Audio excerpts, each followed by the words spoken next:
Hey guys, it's Corey, and today I wanted to talk about how branding impacts your direct response marketing, right? These two topics come up, these two forms of marketing, branding and direct response marketing, come up. There's some people that stay, I'm all about branding. Most people, I think, these days are kind of all about direct response marketing.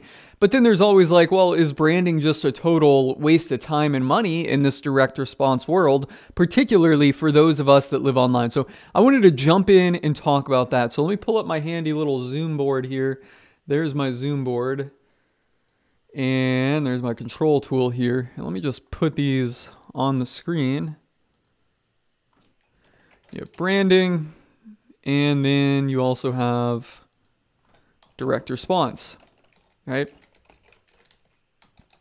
Now, while they're two separate, and I suggest looking at them separately as separate functions, they do work together. But first, let's kind of talk about branding here. A lot of people think of branding as like your logo, the color scheme on your websites. In the offline local business world, which I'm a big part of, I'm a home service business owner, your truck wrap, your vehicle wrap, your truck or vehicle wrap, your uniforms, right? All of those things are branding. And that's kind of the very low level of what people think of when it comes to branding. But on a much deeper level than that, branding is the interactions, experiences, and memories that customers create or perceive around your brand. All right. So how do they interact with your brand? How do they remember your brand?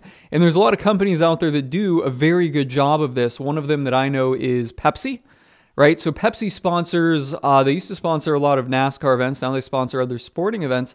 But when you go to these sporting events, or at least the ones I remember going to, and I'm sure it's still going on, it's been a few years since I've been to one.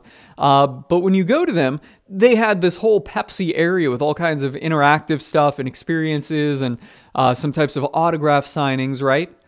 And you remember that and you associate Pepsi, maybe not consciously, but subconsciously, with those experiences, okay? Now, on a smaller level, it might be something like a local service business bringing pizzas, and this happened in my area, we did this, bringing pizzas to rescue and aid workers. So when the Hurricane Irma in 2017 came through my area, we sent dozens of pizzas to these aid tents where there were AIDS workers out there, right? Delivered them in our truck, and the news was there. They caught some pictures of our truck. The people seen it. Then they associated our brand with this good deed that we're doing.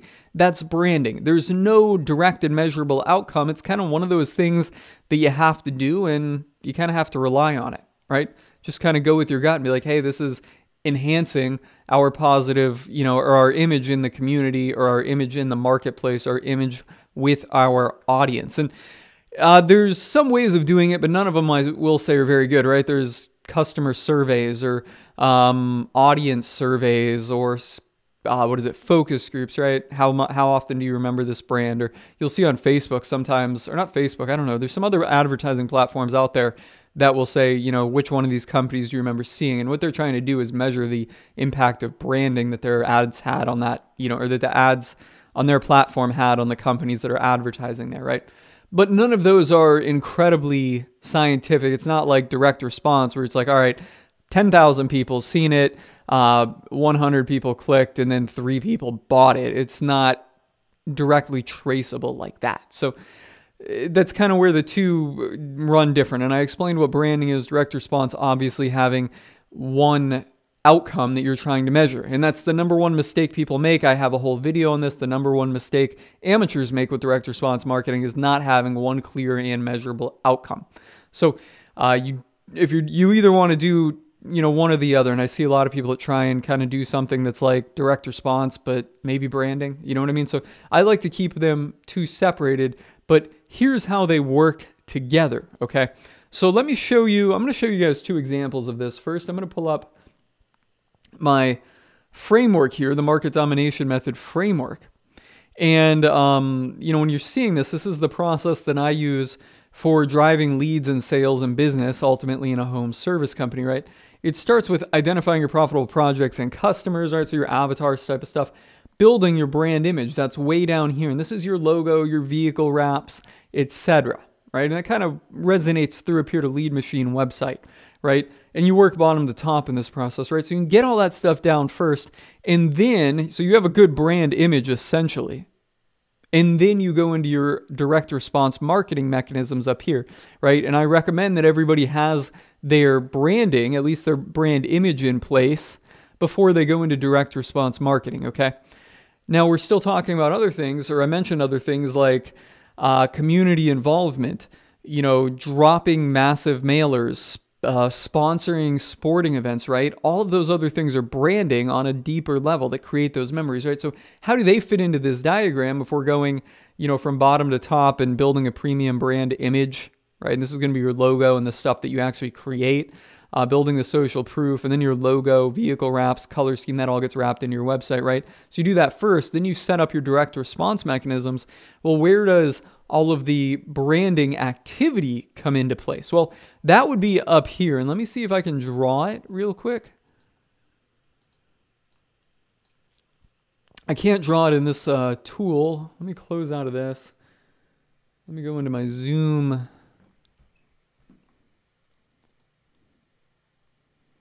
not my Zoom. Yeah, my Zoom tools.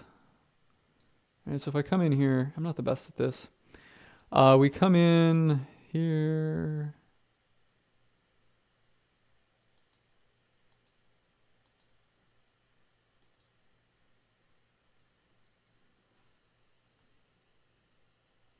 I'm not too sure. Let me do this.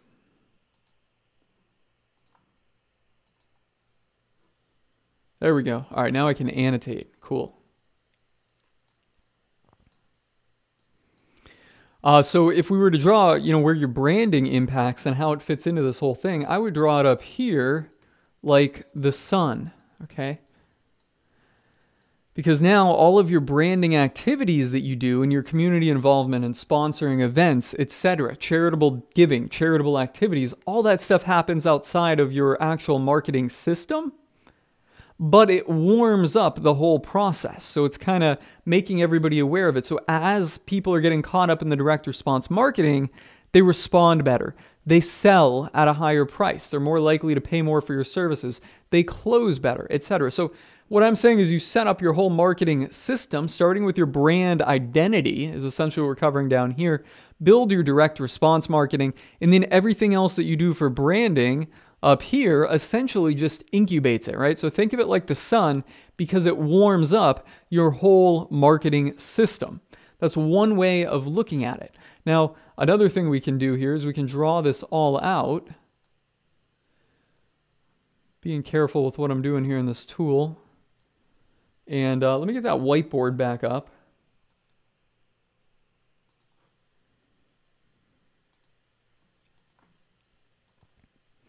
So now if we pull the whiteboard back up here and we just draw a marketing funnel, and this is probably going to be a little bit more resonative for you guys that are digital marketers, right? So we draw a funnel. There's our funnel. And, you know, up here we have the audience. And then underneath of that we have leads. Let's put leads down here, right? And then underneath of that we draw sales. Okay. And man, I wish if this were proportionate, that would be ideal. If you're getting proportionally that many sales to leads, that would be ideal. But anyways, so you draw the funnel like this, right? Now, let's go ahead and we will draw the branding activity. And I'm going to draw that as orange up here.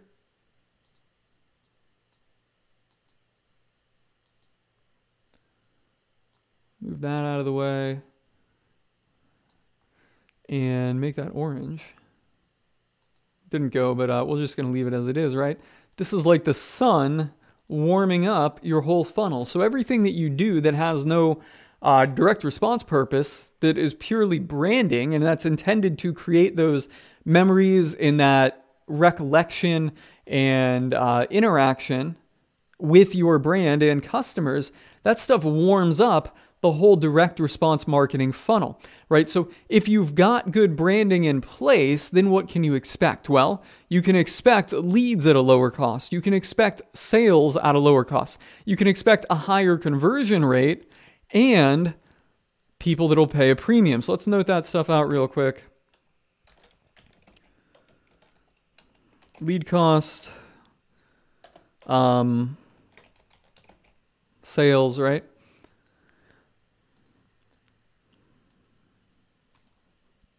So by doing this, you're driving your lead costs down and you're driving the actual sales that you get up. And it's essentially warming up your whole funnel. Now, there is some other terms out there, and you might have heard intent-based branding. Frank Kern is kind of the coiner of that, I believe. He was the first person I heard actually use it. But essentially, what this means in digital marketing terms is that you're going to do something, you're going to drop some branding content, usually a value video or something, to make people familiar with who you are, and then retarget them and pull them into your actual funnel at that point. Now, that does work. That's not my favorite method of doing things.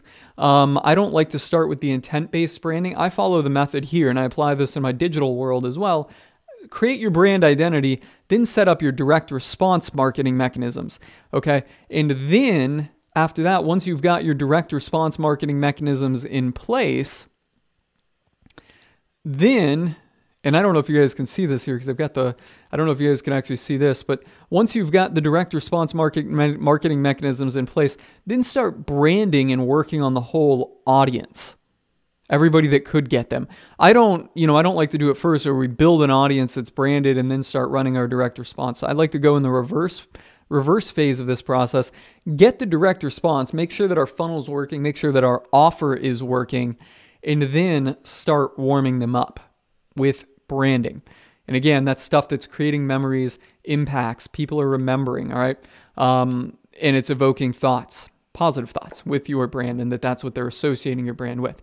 So that's my take on direct response and branding, and that is how branding impacts your direct response. As I said, it's going to lower your cost per lead, increase your sales volume, decrease your cost per sale, essentially because you're warming up that whole funnel. That's a wrap, guys, on this video. If you guys have any questions, drop them in the comments. Be sure to like this video. That really helps me out when I get a like on the video. Subscribe to the YouTube channel if you want. And if you want to interact and get more insight from me, look for my Facebook group, the No Bullshit Marketing Facebook group. I'm Corey, guys, signing off on this video.